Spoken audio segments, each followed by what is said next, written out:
tèmi o, my forever sweet Valentine. Yes, so I'm still your forever sweet Valentine o.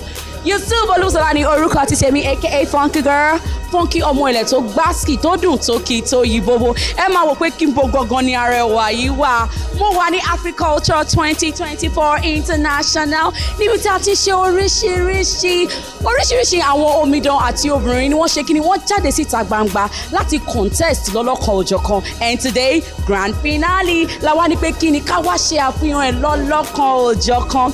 Lónìí ẹ máa rí àwọn omidan, àwọn arẹwà, àwọn ìlú mọ̀ọ́ká tí wọ́n mọ̀ sọ̀rọ̀ lọ́lọ́kan òjọ̀kan. Gbogbo àwọn ìpèníjà wọn ń kọ́ wọ́n mọ̀ sọ fún wa. Ẹ jẹ́ kájọ ṣe kí ni kájọ rìn kájọ tọ̀. Ó gbásìkì ó ta yẹ́rìyẹ́rì. Mò ń bọ̀.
Sọ̀rọ̀ nípa Africulture, kí lẹ̀yin rí sí orúkọ yẹn àti irú nǹkan tó fẹ́ ṣẹlẹ̀ níbẹ̀?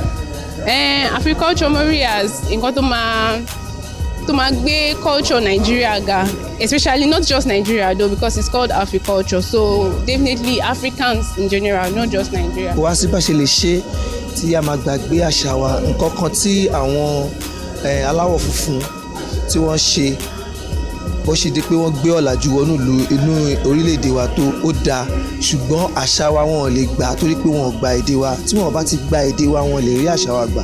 Nǹkan tó jẹ́ kó Orisun dúró náà nìyẹn. So tí wọn bá ti gba èdè wa wọn lè gba damax, wọn lè gba ṣọ́ọ̀kì. Wọ́n ṣe pé so bó ṣe jẹ́ náà nìyẹn.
ń bíbá ní alẹ́ yìí láti wá sọ́pọ́tì àbúrò wọn. Kí lorúkọ àbúrò yín? Elizabeth Wanu. Elizabeth. Nígbà tí Elizabeth sọ pé òun bọ̀ wá sí Africulture, òun fẹ́ kópa nínú ìdíje yìí, kí gangan lọ́kọ́ wà nínú ọkàn? Our roots wo ni pé kọ́lọ̀ jẹ́ kó win. Okay. Yeah. So bí gbogbo ẹ ṣe ń lọ nínú ilé ìjẹ́ ń fi tó yín lé. Of course, and then full support. Like, Àwọn support wọlé wá fún àbúrò. like I'm about repost àwọn link like tó bá ní ká comment under àwọn like origin àmà comment like we are supporting her back to back. Yes, so Lọ́lá àti Pẹ̀lúmi wọ́n wá bá ọ̀rẹ́ wọn tó wà nínú ìdíje ṣe àjọyọ̀ lónìí. Lọ́lá. Lọ́lá lórúkọ mi. Báwo lẹ ṣe feel lé? Inú mi dùn láti wà níbí ilé nítorí mo wá láti wá pẹ̀lú ọ̀rẹ́ mi àti jẹ́ kó mọ̀ wípé gbogbo nǹkan tó bá ń ṣe inú mi dùn sí. Mo dẹ̀ wá láti celebrate ẹ̀ torí mo fẹ́ràn ẹ̀.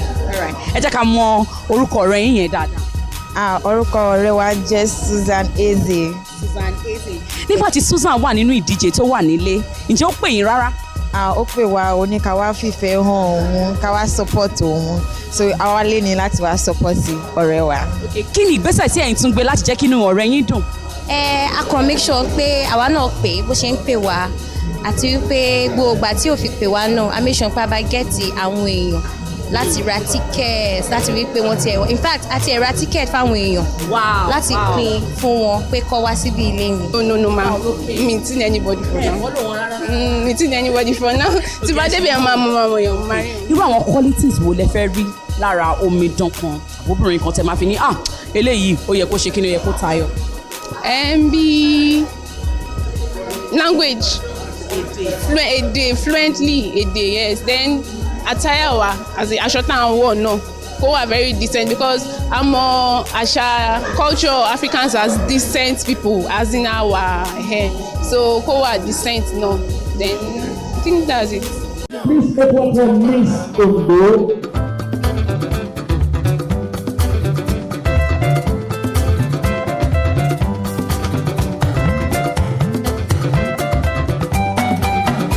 Shuku bam bam, kẹ́ni ó bá wú kó bẹ́.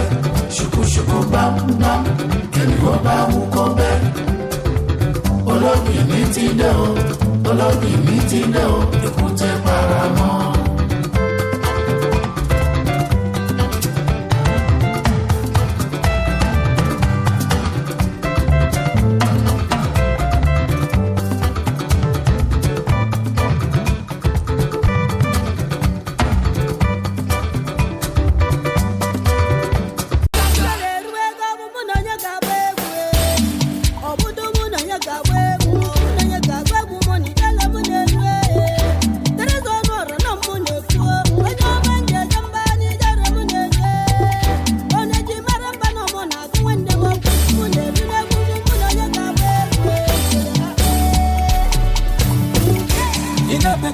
Achora mima, ayo.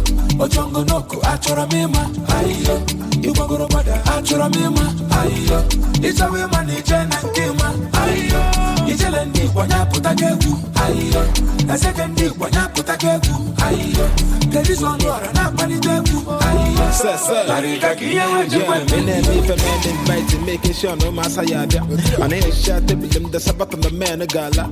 A hand ya man, Malona Baza, Basana Pasa, man, just Malona Lata, Mamba. I don't have to. Yalete, Yemanya say no be, Yellow Subo se by Dobo Jogoto, Vitamis of Bezobe, by Dobo Jogoto, Vitamis of Bezobe, by Dobo Jogoto, Mel Bidima, by Dobo Jogoto, it's always okay. By Dobo Jogoto, DJ OZT, sound it.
Achora mima, ayo. Ojongo noko, achora mima, ayo. Iwagoro bada, achora mima, ayo. Itawe mani jena kima, ayo. Ijele ndi wanya putakegu, ayo. Esekendi wanya putakegu, ayo. Ladies one water, na panitegu, ayo. Larika kiya, mene mi fe men invite, making sure no masa yada. Ane shot the bilim the sabat on the man gala. Handia meno, malona baza yaza. Basana pasa manga just malona lata mamba. No happy fakale, yemi kukambale. Abana balantale, namata makanchale. That's makana I want jale. I say you know the one for me. I'm a zara mumbale. Yabana mi family.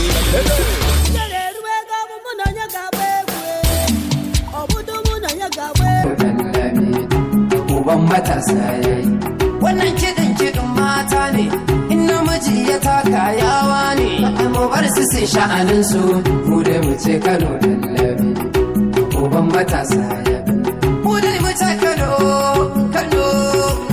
dallabi mata ku dau turame yayi kuma ku ce raɗi dai an yi sarkin Kano sunusi ne aya kai kuma ku ce Kano dallabi uban matasa yayi na ce ku ce Kano dallabi mata ku dau turame yayi kuma ku ce raɗi dai an yi sarkin Kano sunusi da biyu duniya ta yi daɗi yayi kuma ku ce Kano dallabi uban matasa yayi kai farin ciki mutane rairaye mu bayyana mu jero daidai mu taro daidai mu takura da takullabi sunu sababin sarki kai ana daka ana dallame dike nenu dike toya dike nenu dike iye jamara dike ruenu egwe chenjigo iye jamara dike ruenu egwa dagarigo onwere ngabase oga ngakase onwere ngabase oga ngakase ebube dike iye dike kwe nwanyị manaria achaluko dike clear the road for Musabi ude step aside for the game changer ude onye na-ekwu maka ya pụtago ude anụ na-agba mọ na nka nri. lọ́wọ́lọ́wọ́ mo wà pẹ̀lú ìkan nínú àwọn tí wọ́n gbé gbá orókè yẹ́sọ̀ tí à ń pè ní Miss Galibat ṣé mo gẹ̀ẹ́tì ẹ̀ dáadáa ẹ jẹ́ ká mọ̀ yín. orúkọ tèmi ni Queen Galibat Miss Africulture Unity 2024/2025. 2024-2025 ipò gangan ló gbé yín sókè dáadáa. second runner up. second runner up nígbà tí ẹ wà nílé oríṣiríṣi nǹkan ni ó ṣẹlẹ̀ ǹjẹ́ tí ẹ lè sọ fún mi àwọn ìpèníjà kéékèèké tí ẹ dojúkọ nínú ilé. ìpèníjà oríṣiríṣi ni a dojúkọ àmọ́ àkọ́kọ́ ni ti vote tá a mọ̀ sí bẹ́ẹ̀ ni àti ká ṣe practical tí a mọ̀ sí practical. gbogbo ìgbésẹ̀ tẹ̀ ń ṣe nínú ilé lọ́wọ́ so àwọn ìyẹn náà ni ìpèníjà tá a mọ̀ pé a ní. best moment tí ẹ ò lè gbàgbé tó yẹ pé inú yìí dùn pé inú mi dùn pé mo wà nínú ìdíje yìí o inú mi dùn pé mi gan ni mo máa win last o kí gan ni àwọn best moment yìí. máa ní lálẹ́ ọjọ́ karaoke night wa torí mo jẹ́ nìkan tó yẹ pé mo máa ń tijú but on that very day mo láti túraká mo láti ṣe láti mọ̀ mo láti ṣe understand èmi náà láti túraká kí n darapọ̀ mọ́ ṣe understand kò easy.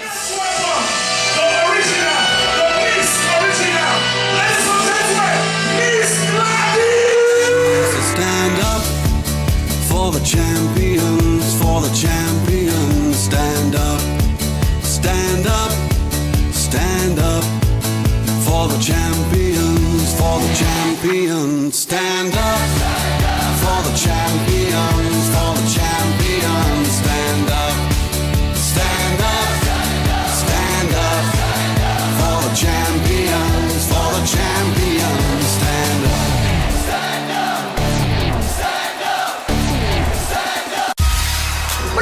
Gbádùn gbogbo ohun tí mo mú wá fún yín lónìí lọ́lọ́kan òjọ̀kan lórí Miss Africulture 2024. Ẹ̀rí pé ó dùn ó lárinrin, àwọn obìnrin tí wọ́n kópa ń bẹ̀, àwọn tí wọ́n ṣe kíni tí wọ́n gbégbá orókè, àwọn àlejò tí wọ́n wá lọ́lọ́kan òjọ̀kan àti àwọn tí wọ́n dùn wọ́n nínú pé ẹ tẹ̀síwájú pẹ̀lú gbogbo ohun tẹ́ ẹ ní ṣe. Yusuf Olúṣọlá ni orúkọ ti tèmi. Káfíńre àti ayọ̀ káfíńpàdé nígbà mìíràn. Ire o.